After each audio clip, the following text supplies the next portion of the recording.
What if I told you that the difference between financial struggle and financial freedom isn't how much money you make, but what you do with it? Did you know that the average millionaire has 7 different streams of income, but most people who make 6 figures still live paycheck to paycheck? Today, I'm going to show you exactly how to create an investment plan that actually works, even if you're starting with just $100. This isn't about getting rich quick. It's about building wealth that lasts. Before we dive in, let me share something personal. During my college years, I was completely intimidated by investing. The charts, the terminology, the fear of losing everything, it was overwhelming. But then I realized something that changed everything. Investing isn't about being perfect. It's about being consistent. I have a master's degree in finance with a concentration on derivatives and 25 years of experience trading global markets. But here's what I've learned. Credentials matter less than real-world experience. I'm not here as some Wall Street guru. I'm your guide who's navigated both successes and failures in the investing world.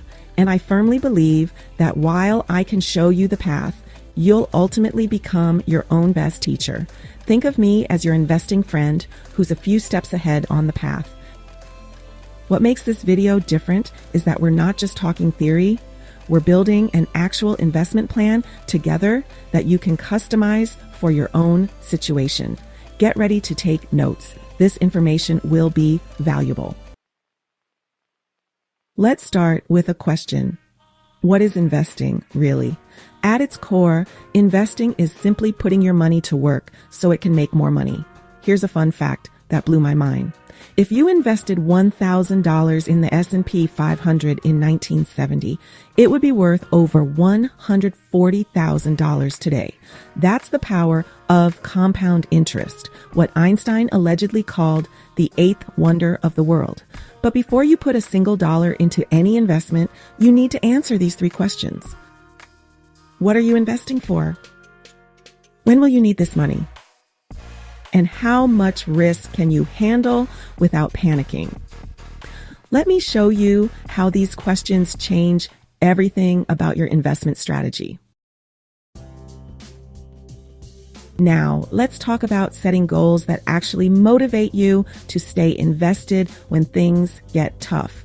The problem with most financial goals is they're either too vague, I want to be rich, or too disconnected from what really matters to you. Instead, try this 3-part formula. First part, the number, how much money do you actually need? Second part, the timeline, when do you need the money by? Third part, the why, what will this money allow you to do or become? For example, instead of I want to retire comfortably, try I want to save $3.5 million by age 60 so I can spend winters in Spain and summers with my grandchildren. But here's where most people go wrong. They set goals without understanding if they're actually achievable. Let me show you a quick calculation to test if your goals are realistic. Now that we know what we're aiming for, let's build your investment strategy map. Think of this like Google Maps for your money. You need to know where you're starting from, where you want to go, and the best route to get there. First, let's talk about investment vehicles. Just like you wouldn't use a motorcycle to move a couch, different financial goals require different investment vehicles. For long-term goals, which are 10 years or more, consider stock market index funds like the S&P 500, real estate investment trusts, and growth-oriented portfolios. For medium-term goals, which are 3 to 10 years, balanced funds, bond-heavy portfolios, and high-yield savings for the portion you'll need soon are good options.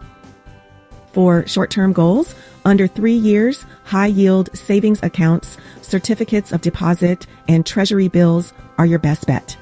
We've included all fund names and ticker symbols in the description below so you can explore them later.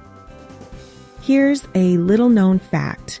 Mr. Warren Buffett, arguably the greatest investor of all time, has instructed his trustees to put 90% of his wife's inheritance in low-cost S&P 500 index funds. If it's good enough for Warren's family, it might be good enough for you too. Now, let's talk about the elephant in the room, risk. Everyone wants high returns with no risk, but that's like wanting to get fit without ever feeling uncomfortable. It just doesn't work that way. Here's a simple way to think about risk. The more time you have, the more risk you can afford to take. But here's something most financial advisors should tell you. Your emotional risk tolerance is just as important as your financial risk tolerance. I learned this the hard way during major market crashes like the 2000 dot-com bubble and the 2008 to 2009 Great Recession. I thought I had a high risk tolerance until I watched my portfolio plummet 40% in just weeks. What did I do? I'll tell you in a minute.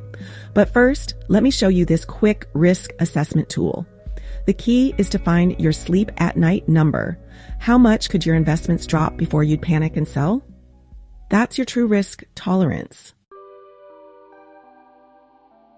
Now, let's put everything together into an actionable plan. Step 1, open the right accounts. Start with retirement accounts like a 401k or IRA, then move on to taxable brokerage accounts and specialized accounts for specific goals. Step 2, set up automatic contributions. Pay yourself first, increase contributions with every raise, and dollar cost average to reduce timing risk.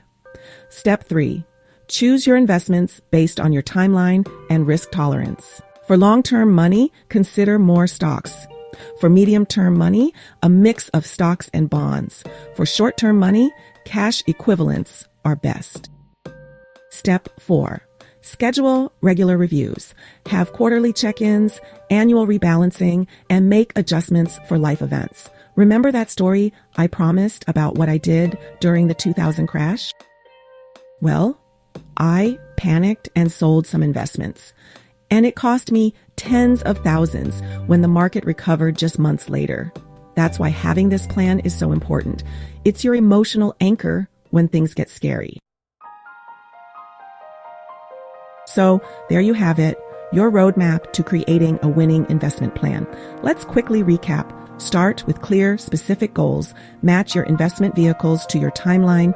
Be honest about your risk tolerance. Automate your plan and review and adjust regularly. The truth is, the perfect investment plan isn't the one with the highest returns. It's the one you'll actually stick with through market ups and downs. If you found this helpful, I'd love to know what investment goal you're working toward. Share in the comments below. We appreciate you watching till the very end. As a special thank you bonus, grab your complimentary investment plan checklist in the description section below. Thanks for joining us today. I'm Montira, your guide at Curio, where curiosity unveils the extraordinary in the everyday. Remember that investing isn't about getting rich quick. It's about consistent growth over time.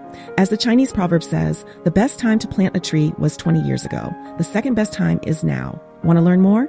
Check out 8 Ways Savvy Investors Profit in Bad Markets after this. I'll see you in the next video.